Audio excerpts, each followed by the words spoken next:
Hai guys, apa kabar? Jumpa lagi dengan saya Yusna Wiyandi. Damai sejahtera selalu meliputi kita beserta dengan orang-orang yang kita kasihi. Dan kesehatan yang saat ini sangat berarti terus ada di dalam diri kita bersama dengan orang-orang yang kita cintai. Guys, hari ini kita akan angkat tema kembali tentang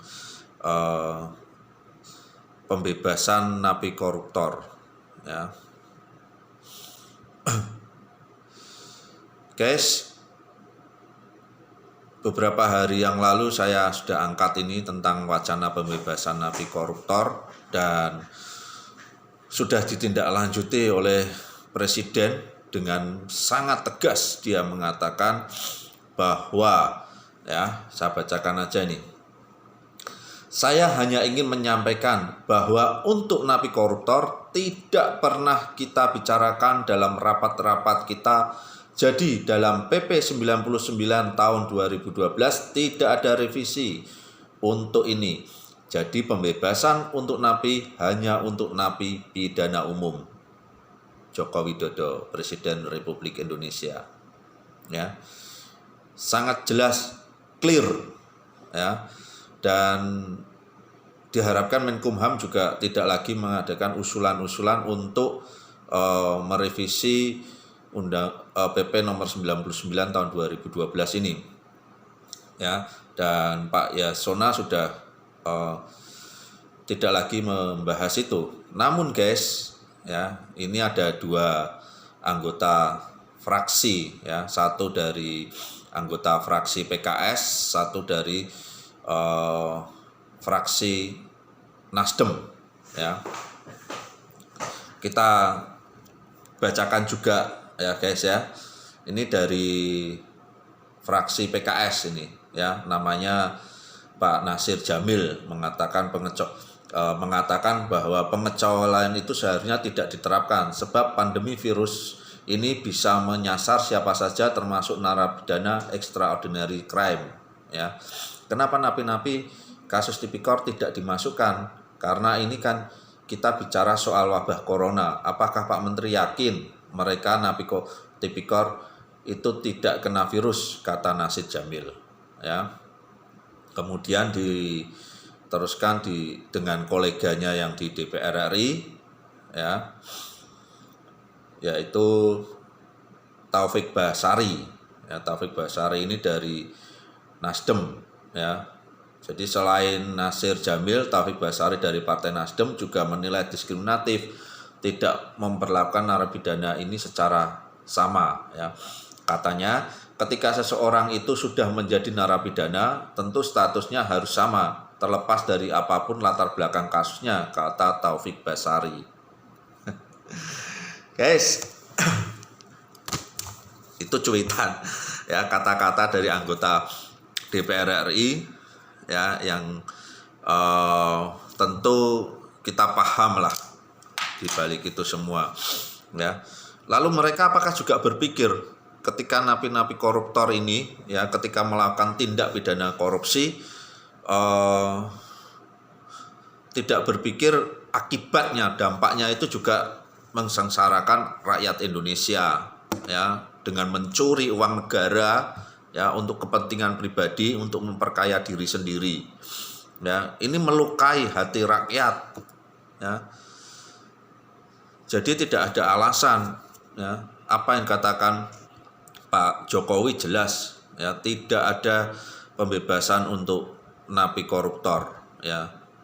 Yang dibebaskan hanya napi tindak pidana umum yang jumlahnya kurang lebih 30.000 orang itu, ya. Kalau kita lihat, ya, penempatan sel napi tindak pidana umum ini memang saling berhimpitan, ya. Kita tidak menutup mata lah, ya, sudah diberitakan di beberapa media bagaimana perlakuan terhadap napi koruptor ini dengan sel-sel dalam tanda kutip sel-sel mewahnya, ya, yang mungkin setiap kali disidak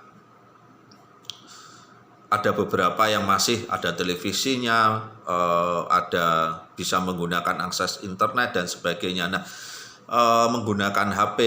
Nah, inikah yang sangat diistimewakan, ya, sangat diistimewakan, ya. Kenapa yang dibebaskan napi pidana umum, ya? Karena mereka menempati sel yang satu sel itu ditempati banyak orang, ya, kadang tidur juga bergantian, ya, kasihan. Tapi kita lihat, ya, di berita-berita televisi, para terpidana koruptor ini, ya, menempati sel-sel sendiri-sendiri, ya. Jadi tidak ada alasan untuk membebaskan mereka karena mereka tidak terkontaminasi, tidak kontak langsung, ya. Physical distancing bisa diterapkan oleh terhadap napi koruptor ini, ya kan? Jadi guys, apa yang diwacanakan oleh 2 anggota DPR RI ini, ya, sangat melukai hati rakyat, ya. Biarlah jangan memanfaatkan wabah virus corona ini untuk mengambil kesempatan mereka bisa bebas, ya. Lihat kondisinya dulu, ya. Kalau memang mereka masih bisa physical distancing, ya, di selnya masing-masing, ya, tidak perlu dibebaskan, ya, dengan fasilitas yang mereka terima, ya, bukan menjadi rahasia umum lagi, ya kan? Di Sukamiskin, ya, sel-selnya terpisah untuk napi-napi koruptor ini, ya, guys. Jadi marilah kita selalu mawas diri, ya, selalu bisa menyenangkan hati rakyat, ya.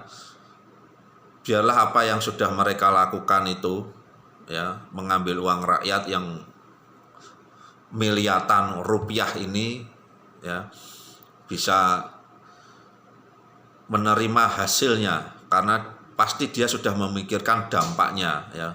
Dia berani melakukan tindak pidana korupsi, tentu dia sudah memikirkan dampaknya, ya.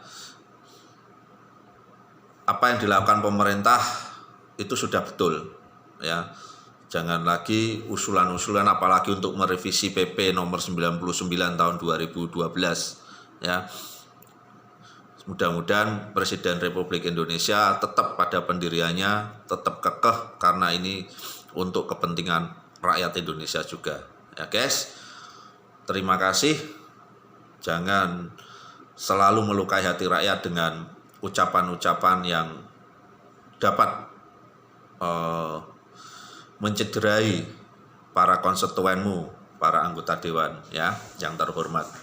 Terima kasih. Damai sejahtera meliputi kita semua. Anugerah yang berasal dari Tuhan selalu mengalir dalam diri kita. Jangan lupa untuk selalu like, subscribe di channel YouTube saya agar hari lepas hari kita bisa terus saling memberkati. Amin.